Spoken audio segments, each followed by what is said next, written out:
नमस्कार शेतकरी बंधूंनो, स्वागत आहे आपले समृद्ध शेतकरी या यूट्यूब चॅनलमध्ये. कापूस उत्पादक शेतकऱ्यांसाठी हा व्हिडिओ खूप महत्त्वाचा आहे, कारण देशामध्ये यंदा कापसाची आयात मोठ्या प्रमाणावर होण्याची शक्यता आहे. कारण त्याला कारणही तसंच आहे. आंतरराष्ट्रीय बाजारात कापसाचे भाव सध्या कमी झालेले आहेत, त्यामुळे भारत हा कापूस निर्यात करण्याची शक्यता आहे. 2024-2025 या सालामध्ये भारताने तब्बल 27 लाख गाठींची आयात ही केलेली आहे. पुढे देखील आयात होण्याची शक्यता आहे. चला सविस्तर बघूया. देशातील घटते उत्पादन आणि आंतरराष्ट्रीय बाजारातील कमी भाव यामुळे देशात यंदा कापसाची आयात वाढत आहे. चालू हंगामात पहिल्या 8 महिन्यामध्येच आयात गेल्या 6 वर्षातील मोठ्या पातळीवर पोहोचली आहे.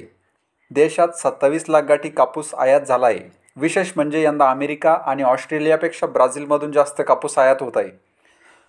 आयात झालेली आहे. आंतरराष्ट्रीय बाजारात आजही भाव कमी आहेत, त्यामुळे कापूस आयात आणखी वाढण्याची शक्यता आहे, असं आयातदारांचं म्हणणं आहे.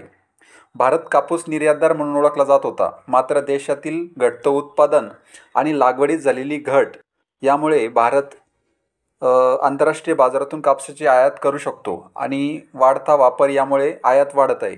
देशातील कापूस उत्पादन यंदा गेल्या अनेक वर्षातील निच्चांकी पातळीवर पोहोचले आहे. म्हणजे कापूस उत्पादनात मोठी घट झालेली असताना देखील कापसाची आयात केली जात आहे.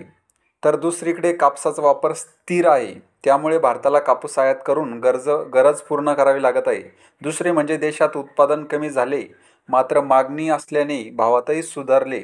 तर आंतरराष्ट्रीय बाजारात कापसाचे भाव आणखी दबावातच आहे आणि ते भाव कमी असल्यामुळे भारताला हा कापूस घेणे परवडत आहे. भारताने मागच्या वर्षी बांगलादेशमधून 27 लाख आणि आणखी काही देशांकडून कापसाची आयात केलेली आहे.